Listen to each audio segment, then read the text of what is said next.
Shalom dan salam sehat para sahabat Narwastu. Terkait dengan munculnya video viral seorang pendeta yang heboh baru-baru ini, kembali kami tampilkan pencerahan dan pendapat seorang pejuang HAM, advokat senior, mantan ketua DPD PIKI DKI Jakarta, ketua Forum Peduli Jemaat HKBP, yang juga ketua Dewan Kehormatan Asosiasi Advokat Indonesia atau AAI, yaitu Bapak Dr. Jose Silitonga SHMA. Mari kita simak video komentar dari Bapak Dr. Jose Silitonga yang merupakan juga doktor ilmu pemerintahan dari IPDN Bandung. Selamat pagi sahabat Narwastu dimanapun sahabat berada. Saya ucapkan Tuhan memberkati kita semua.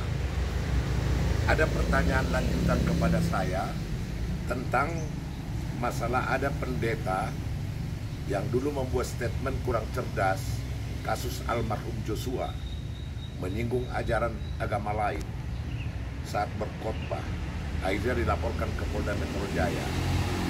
Nah, komentar saya mengenai itu diminta. Saya harus mengatakan bahwa ada pepatah menyatakan sepandai-pandai tupai melompat pasti akan pernah jatuh. Sepandai-pandai orang menyelam pasti pernah dia tenggelam. Oleh karena itu, saya mau mengatakan, janganlah pernah sombong rohani, ya. Kalaupun kita sudah nama di Republik ini, punya nama mungkin di dunia, jangan sekali-sekali berbuat yang tidak benar. Cerdaslah, karena iblis di mana-mana juga menggoda. Ingat, Tuhan Yesus juga dicobai di gunung Sinai. Oleh karena itu, apalagi seorang pendeta, harus dijagalah, mulutmu adalah harimaumu. Jangan karena kita menyandang sebagai rohaniwan, seenaknya kita membuat statement sehingga menyakiti orang, apalagi yang korban pembunuhan. Itu tendensius seolah-olah dituduh dia melakukan kejahatan seksual, padahal belum ada pengadilan menyatakan itu. Jadi jangan. Itulah tuduhan yang sangat tendensius. Kemudian mengenai agama lain disinggung masalah sholat dan zakat, itu urusan mereka. Apakah pernah mereka katakan masalah perburuhan? Tidak. Tapi nyata ada, kita lihat lembaga itu, ada lembaga zakat. Ya, jadi jangan dicampuri urusan itu. Masalah sholat itu ritual agama mereka. Lalu kenapa kita berdoa tidak disinggung? Ada mungkin menyinggung, tapi kita tidak peduli dengan itu, ya. Tapi jangan kita sama dengan orang lain. Kita harus cerdas sebagai anak Tuhan. Itu yang mau saya katakan. Jadi jangan kebablasan lah. Ingat, jangan tergelincir. Iblis mengintip di mana-mana. Ibarat harimau, dalam Alkitab itu, seperti binatang buas siap menerkam kita. Makanya berhati-hatilah. Hari-hari semakin jahat. Kedua, juga Bapak pernah menjadi penasihat organisasi hukum dan pers, memang benar, serta mencapai dunia media sosial. Apa harapan Anda kepada pendeta, penginjil bicara di YouTube? Nah, kembali ke statement yang pertama, berhati-hati, karena undang-undang ITE sudah ada. Ketika ada kepleset, merasa dia tertuduh, merasa dia statement kita itu menyakiti hatinya, akan didengar oleh semua dunia. Mungkin bukannya di Indonesia, itu menjadi suatu pintu masuk untuk melakukan tindakan hukum, upaya hukum kepada orang yang bersangkutan. Maka cerdas dalam memberikan khotbah, penginjilan, jadilah menjadi teladan. Kemudian ketiga, sekarang ada era media sosial dan ada banyak pendeta yang memanfaatkan media sosial untuk melayani. Tapi sering mereka tidak cerdas. Nah, kembali ke pertanyaan kedua lagi tadi, jawaban kedua. Harus cerdas. Boleh untuk mencari rating mungkinnya karena ada kemungkinan keuntungan di situ. Tapi jangan pikirkan keuntungannya. Pikirkan penyebaran Injil ke seluruh dunia. Kan itu intinya.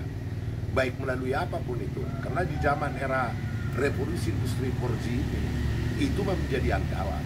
Makanya dunia ini serasa sempit. Dunia ini bisa kita rangkum di semua. Gampang mendapatkan beberapa informasi. Gampang juga menyiarkan sesuatu yang tidak benar akan terdengar dan terlihat oleh orang banyak. Oleh karena itu, Ingat, undang-undang ITE menunggu saudara.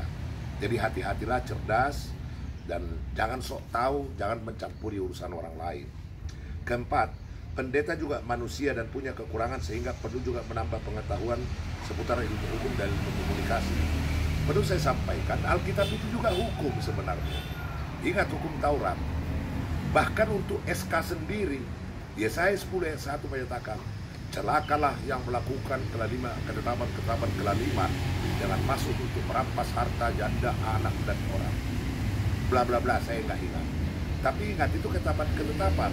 Nah, di gereja sendiri banyak SK nggak benar yang membuat orang menderita.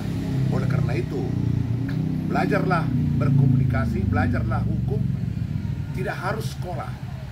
Belajarlah ilmu komunikasi, bagaimana menyampaikan. Komunikasi gereja, ada juga di birokrasi, ada komunikasi birokrasi. Itu dengan ada budayanya juga, budaya birokrasi. Nah, di gereja juga ada teori itu, komunikasi dalam gereja, menyampaikan kepada jemaat, sesama pendeta, sesama penitua ada. Ya, jadi itu juga harus dijaga, harus santunlah. Jangan menghakimi. Kenapa? Walaupun Anda pakai jubah, bukan berarti Anda Tuhan. Lalu karena dibilang perantara menumpangkan tangan atau berkat, lalu merasa Tuhan. Oh tidak. Jangan, itu kesombongan itu namanya. Harusnya merendah itu menjadi teladan bagi orang lain. Yang kelima, apa rambu-rambu tips yang Bapak berikan selama advokasi itu kepada warga gereja agar cerdas bermedsos dan tidak kena jerat hukum? Nah, tadi kita bicarakan adalah para pendeta, penginjil, dan penitua. Nah, sekarang dipertanyakan masalah jemaat. Jemaat juga harus cerdas. Jangan asal bicara juga. Belajarlah juga ilmu. Belajar seperti pendeta tadi. Ilmu hukum dipelajari bukan berarti dia harus sekolah. Tapi dari pergaulan hidup, tata pergaulan komunikasi banyak kita dapat serap dalam pergaulan itu, yaitu transfer of know-how dan transfer of knowledge. Itu bisa kita peroleh dari pergaulan, tidak harus kita baca buku. Nah, dari situ kita harus punya wawasan yang luas lah. Oke, para sahabat Narwastu, itulah video pencerahan dan pendapat dari Bapak Dr. Jose Silitonga, SHMA. Kiranya kita mendapatkan pencerahan, dan kami juga mengingatkan para sahabat Narwastu untuk terus mendukung channel YouTube Narwastu ini dengan subscribe, like video, share ataupun juga mengkomen. Tuhan Yesus memberkati kita sekalian. Shalom.